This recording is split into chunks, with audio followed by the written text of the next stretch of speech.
পানি খাবার সময় পানিতেও মমতা নওশাদকে দেখে, ছবি এই নওশাদ, ছবি এই নওশাদ, ছবি এই নওশাদ, নওশাদ করে এলো। ওদের দলের যে সর্বোচ্চ নেত্রী মমতা, তার রাত্রিরে ঘুমায়নি, তার চোখের তলায় কালি পড়ে যাচ্ছে, খেয়াল করে দেখেছেন? আমি দেখি কেন, দুশ্মনকে দেখতে হয়, দুশ্মন কি হালে আছে, তার অবস্থা ভালো নয়। আমার তো ভয় হচ্ছে খুব শীঘ্রই অঘটন না ঘটে যায়, অ্যাক্সিডেন্ট না ঘটে যায়, এমন খবর না আমরা পেয়ে যাই। কথা বুঝে আসছে? ওর অবস্থা ভালো নয়। আর ওর দলের নেতাদের জন্যও কিন্তু একটু বড় কষ্টের মধ্যে ও আছে। মমতা ওর দলের একটা অংশের জন্যও জ্বালার মধ্যে চলছে, মানে যা চুরি করে সেইভাবে এসেও হাজির হয় না, এই একটা টেনশন। অতএব ওর দলের যে সর্বোচ্চ মাথায় আছে, সে নওশাদের জ্বালায় সেও মাথা খারাপ হয়ে যাচ্ছে। ভাঙড়ে কতগুলো গুন্ডাকে চেঞ্জ করলো বলেন তো, কতগুলো থানা করলো বলেন তো। শুভেন্দু কেলে কিছু করছে, বাকি বিজেপি দিলে কিছু করছে। নওশাদকে হারাতে হবে, নওশাদকে হারাতে হবে। পানি খাবার সময় পানিতেও মমতা নওশাদকে দেখে, ছবি এই নওশাদ, নওশাদ করে এলো। মমতা সেই রকম টাইপের হয়ে গেছে। আমার তো ভয় লাগছে যে রাঁচিতে না ভর্তি করতে হয়। কথা শুনছেন? ওদের চুনোপুটি কে কি বলছে, সব কথায় কান দিচ্ছেন কেন? বড়দের নিয়ে বলেন, ওদের অবস্থা ভালো নয়, এদের তো অবস্থা আরো খারাপ হয়ে যাবে। বলেন নেক্সট কি বলছেন? দেখুন, যখন ইমামদের নিয়ে প্রশ্ন করেছেন, তাহলে তো আমাকে হুজুরদের মতো উত্তর দিতে হবে না, উলামার মতো। আল্লাহ রসুল বলেছেন আখিরি জামানায় জমিনের ওপরে আসমানের নিচে সব থেকে নিকৃষ্ট হবে একদল উলামারা। তবে ইমামদের মধ্যে আবার দুটো কোয়ালিটি আছে। একটা ইমাম এদের সাথে থাকতে চাই না, কিন্তু নাচার না গেলে আবার তাকেও হয়তো মেরে দিতে পারে, সেই ভয়ে কিছু ইমাম আবার যায়, চলো বাবা জানটা তো বাঁচাতে হবে, এই ভয়ে যায়। তবে আমি উলামাদের বলবো, জান বাঁচাবার জন্য আজকে যাচ্ছেন, কালকে আরো ভয়ানক দিন আসছে, এখনো সময় আছে। কেউ তো আপনাদের হয়ে লড়ছে, কেউ তো কথা বলছে।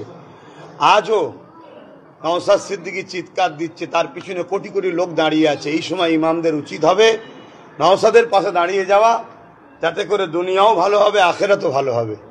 পাশাপাশি যদি বলেন যে রাজনীতিতে দাঁড়াতে রাজি নয়, তাহলে আমি আহ্বান জানাচ্ছি, আসুন আমার পাশে, আমি আপনাদেরকে সিকিউরিটি দিচ্ছি, কেউ টাচ করলে আপনার পাশে দাঁড়াবো, আপনার হয়ে লড়বো। কিন্তু কাল কিন্তু দাঁড়াবার কেউ থাকবে না। যেসব ইমামরা ভয়ে ভয়ে যাচ্ছেন, আর যারা ডাইরেক্ট ওই জমিনের উপরে আসমানের নিচে সব থেকে নিকৃষ্ট হয়ে গেছে, তাদের বিষয়ে আমার কোনো বক্তব্য নাই। কেন, রসুল বলেছেন তারা সব থেকে নিকৃষ্ট হবে একদল উলামারা। এরা শাসকের কাছে বিক্রি। হতভাগ আকবর যেমন একদল উলামাদেরকে কিনে দিনে ইলাহি লিখেছিল, এরাও তেমন শাসকের কাছে বিক্রি হয়ে, শাসকের অর্থ নিয়ে, শাসকের নেতাদের চাটুকারিতা করে এরা আজকে মুসলিম উম্মাকে ভয় দেখিয়ে, ভীতি দেখিয়ে আজকে এমন একটা ধ্বংসের জায়গায় নিয়ে চলে গেছে যে মুসলিম উম্মা আজকে নিজেদের রুজি রুটি, চাকরি, কারবার, শিক্ষা সব দিক দিয়ে ধ্বংস হয়ে যাচ্ছে। আর রসুল বললেন যেখানে গরিবী আসে সেখানে কুফুরি খুব দ্রুত আসে। গরিবী থেকে উঠারও কথা ইসলাম বলেছে, কিন্তু আজ আমার জাতি, আমার কম শিক্ষা, স্বাস্থ্য, কর্মসংস্থান সব দিক দিয়ে বেহাল জায়গায় চলে যাচ্ছে। এটা দেখার বিষয় তো ওলামাদের। ওলামারা তো তার জাতি কি করে শিক্ষিত হবে, তার জাতি কি করে কর্মসংস্থান পাবে, তার জাতি কি করে নিরাপদে থাকবে, এটা তো উলামাদের দায়িত্ব। কিন্তু আজ দুঃখের বিষয়, উলামাদের একটা বড় অংশ শাসকের চাটুকারিতা করে এই মুসলিম কওমকে শিক্ষা, স্বাস্থ্য সর্বদিক দিয়ে ধ্বংস করে দিচ্ছে। আর একটা উলামা ভাইয়েরা আছে যারা মনে মনে দুঃখ পাচ্ছে যে আমার কম শেষ হচ্ছে, তারা গোপনে আমার সঙ্গে কথা বলে, কিন্তু তাদেরকে আমি বলেছি ভয় খাওয়ার কিছু নেই। আপনারা প্রকাশ্য নাও যদি হতে পারেন, গোপনে মানুষকে বুঝান, কিন্তু সংগঠিত হতে হবে। সেই জন্য আমি বলি সব উলামা খারাপ নয়, যারা এই দলদাস হয়ে আছে অবশ্যই নিন্দাজনক। এদের মুখ দিয়ে কোনোদিন শোনেন নে যে দীঘার মন্দিরের প্রসাদ খাওয়া আমাদের জন্য চলবে না, এই ফতোয়া কোনোদিন এরা দেয়নি। কোরআন শেষ হয়ে যাবে এই কথাটা বলা রাজ্য সরকার ভুল করেছে, এই কথা উইড্রো করে নেওয়া দরকার, এদের মুখ শোনা যাবে না। কেন দিল্লি চলে যাবে বলেছে সরকার, এটা ভুল করে, যেটা শোনা যাবে না। কেন অর্জুন সিংকে অ্যারেস্ট করা হচ্ছে না রাজ্য সরকার, এটা বলা যাবে না। ফিরহাদ হাকিম সাহেবকে পেয়েছিল যখন কাছে, বলতে পারতো তো আপনারা তো বিজেপির বিরুদ্ধে অর্জুন সিং যখন এত বড় কথা বলেছে, আমরা কেস করেছি, এই সুযোগ ভরে দেন, বলবে না, ওরা বলবে না। কেন নির্মল মাঝি মমতাকে আল্লাহ বললো? ফিরহাদ হাকিম সাহেব, আপনি তো মুসলমান, মমতাকে আল্লাহ বলছে, আপনার দলের এমএলএ, এই সুযোগে দিদিকে বলেন এই বিষয়টা বাইট দিতে, হ্যাঁ নির্মল মাঝি তুই ভুল বলেছিস, এই উলামাদের মুখে পাওয়া যাবে না। কেন এরা শাসকের হারামের পয়সা খেয়ে এরা শাসকের দালালি করছে, আর শাসক দেখছে মুসলমানদের যদি আমি কন্ট্রোল করতে পারি, মুসলমানদের ৭৫,০০০ বিঘের ওপরে জমি অকাপ আমি দখল করে রেখেছি, তার লক্ষ লক্ষ কোটি টাকা আমি লুটে পুটে খাবো, সরকারে যতদিন থাকবো ততদিন আমি কোটি কোটি টাকা লুটে পুটে খাবো, লক্ষ লক্ষ কোটি টাকা। তাতে যদি কিছু ভিক্ষা দিতে হয় দালাল মলি সাহেবগুলোকে দে না, অসুবিধা কি আছে, দে, কিন্তু তার দ্বারা তো আমি জিতে থাকবো, এজন্য করছে। কিন্তু মনে রাখবেন আমার জাতি কিন্তু জাগছে, আমার জাতি সব মেনে নিতে পারে, আমার জাতি কোরআন শেষে যাবে কথাটা মেনে নিতে পারবে না যদি ইমানদার হয়। আমার জাতি সব মেনে নেবে। এই যে প্রসাদ খাই আমাদেরকে রেশনের মাধ্যম দিয়ে কাফের বানাতে চেয়েছে রাজ্য সরকার, এই রাজ্য সরকারের উচিত মুসলিম সমাজ হোক এবং হিন্দু খাদিবাই সবার শিক্ষা স্বাস্থ্য কর্মসংস্থান রুজি রুটি কথা ভাবা দরকার। তারপরেও সে হিন্দু মানুষ যদি মন্দির করে সেটা দেশের মানুষ কি নজরে নেবে সেটা আলাদা বিষয়, কিন্তু রাষ্ট্র ইজাজত দেয়নি। আমি ধর্মের বিষয়ে যাচ্ছি না, কিন্তু রাষ্ট্র সরকার আজকে রাজ্য সরকার রাজ ক্ষমতার জোরে ইসলাম ধর্মকে মিটাবার জন্য তাগুদি শক্তি হয়েছে। তাগুদি শক্তি কোনটাকে বলা হয়? যে কুফরি মতকে প্রচার করার জন্য রাজ ক্ষমতাকে ব্যবহার করে, সে আজকে রেশনের মাধ্যম দিয়ে পোশাক দিয়ে আমাদেরকে কাফের বানাতে চাইছে। কারণ আমরা যখন কাফের হয়ে যাব আমাদের ইমান চলে যাবে, আল্লাহ সাহায্য পাবো না, ভালো মন্দ বুঝবো না। যেমন আজকে অনেক মুসলমান আছে রোজার মাসে মুসলমানের ইফতারে লাথি মারে, ওর ইমান চলে গেছে, ও কাফের হয়ে গেছে, ভালো মন্দ বোঝে না যে আরে ছোট্ট মানুষটা ইফতার করছে, না হয় সে অন্য দলকে ভোট দিয়ে তাকে রোজার মাস মিটে গেলে নাই ডেকে একটু বিচার টিচার করবো খনি, ঠিক আছে, এটাও করা উচিত না। তারপরেও চল এখন জুলুমের খাতা যখন চলছে, মানে রোজার মাসে তুই ইফতার লাথি মালি, তুই কত নম্বর, কি বেঈমান তুই? তার মানে কি? ওকে হারাম খাইয়ে খাইয়ে ওকে বেঈমান বানিয়ে দিয়েছে। এটা সমস্ত মুসলমানকে করতে চাইছে, এ থেকে আমাদেরকে ভাবা দরকার। আমি জানি না যে বলেছে তার যদি ব্যাক সাইড দেখেন সে একদম জালি লোক হতে পারে, জালি লোক, সমাজ বিরোধী লোক, তার কর্মকাণ্ডের মধ্যে হয়তো অনেক সন্ত্রাসী গুন্ডাগিরি পাওয়া যাবে। কেন নওশাদ ইনসাফ ইনসানিয়াতের পক্ষে লড়ছে, তাই তার বিরোধী হয়। যেমন জোকের মুখে নুন দেওয়া হয়, নওশাদ হচ্ছে চরিত্রহীন জালিম গুন্ডাগুনোর জন্য নুন হিসাবে কাজ হচ্ছে। যেই লাগছে না জোঁক পুরে একদম নাজেহাল হয়ে যাচ্ছে। এই জোঁক মার্কা নেতাগুলো তাই আজকে এরা গালি গালাজ করছে, উল্টো পাল্টা কথা বলছে। জনাব মাওলানা ফিরাদ হাকিম কি জনাব মাওলানা ফিরাদ হাকিম এই যে মন্ত্রী মেয়র ফেরা থেকে মৌলানা বলছে, জনাব মাওলানা ফিরাদ হাকিম এই স্লোগান পুরো সাধারণ লোক দিয়ে ফেলেছে। তিনি ভাঙড় ১ নম্বরের তৃণমূলের ইমাম সংগঠনের নেতা, ভাঙড় ১ নম্বর। তাহলে আজকে সাধারণ মানুষ মৌলী সাহেবদের ঘরে সম্মান করে? সাধারণ মানুষ তো মৌলী সাহেবদের ঘরে মারবে। যেমন বাংলাদেশে মৌলী সাহেবদের উপরে জুলুম হচ্ছে, মৌলী সাহেবদের পিটছে, কথা বুঝে আসছে। এটা কত খারাপ কথা বলেন তো। আলেম সমাজ যদি ভুল রাস্তা তো পা দেয়, হ্যাঁ, যখন প্রকাশ্য তার উপরে কোনো জুলুম হয় না, আমাদের দূর থেকে কষ্ট হয়। মুখে দাঁড়িয়ে আছে, মাথায় টুপি আছে, মৌলানাকে মারছে, দেখতে খারাপ লাগবে না? লাগবে না? কিন্তু রাসূলে পাক সাল্লাল্লাহু আলাইহি ওয়াসাল্লামের সেই হাদিসের কথা আবার বলছি যে জমিনের ওপরে আসমানের নিচে সব থেকে নিকৃষ্ট হবে একদল উলামা। এই ফিরাদ হাকিম বলেছিল না বৌদ্ধ ধর্ম ভালো, ইসলাম জঙ্গি না কি এটা বলেছিল। তাহলে ওই মৌলী সাহেব যিনি বলছেন, ওই মৌলানাকে শ্রদ্ধার সাথে বলছি, আর কত ভাই নিচুই নামবে।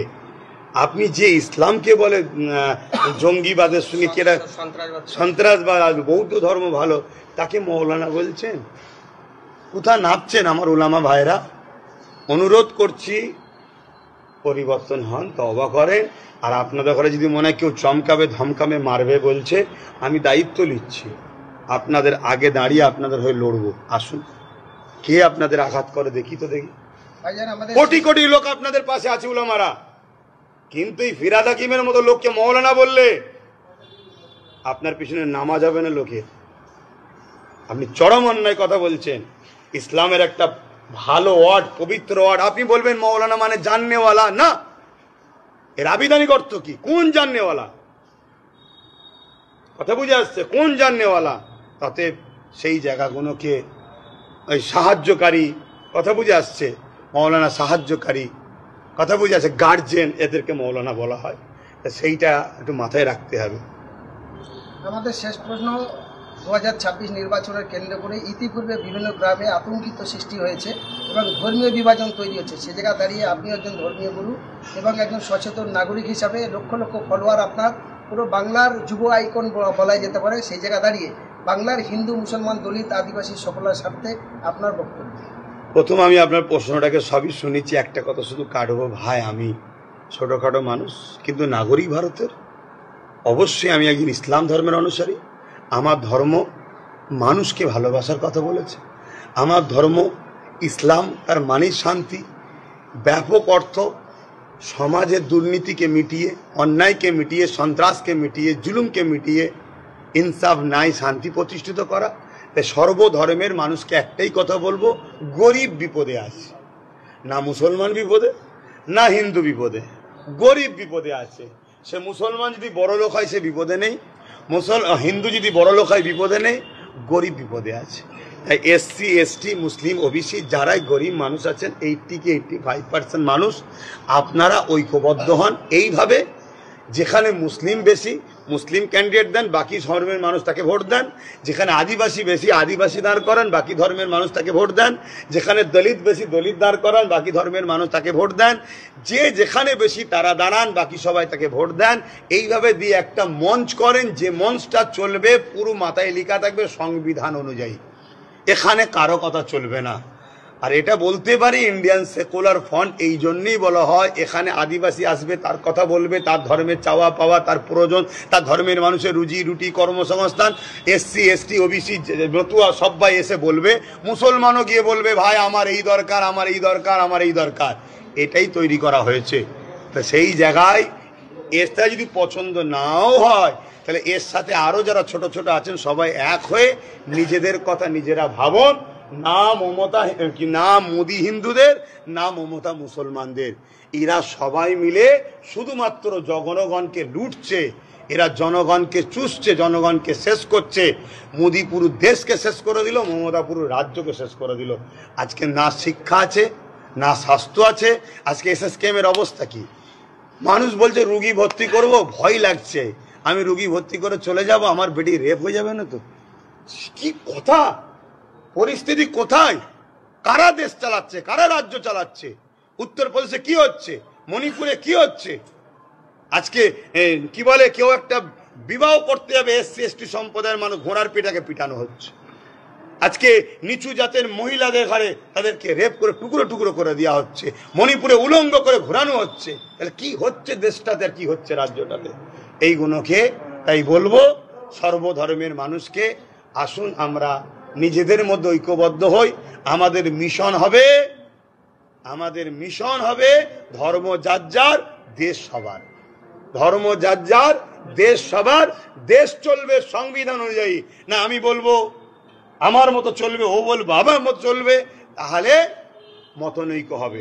আপনার ধর্ম আপনি যেটা পছন্দ করুন, তার ধর্ম তার যেটা পছন্দ করুন, কিন্তু আমার দেশ যখন সর্বধর্মের মানুষের, আমার ধর্মের উপরে কেউ হাত দিক আমি পছন্দ করি না, আপনার ধর্মের হাত দিলেও আপনি পছন্দ করবেন না।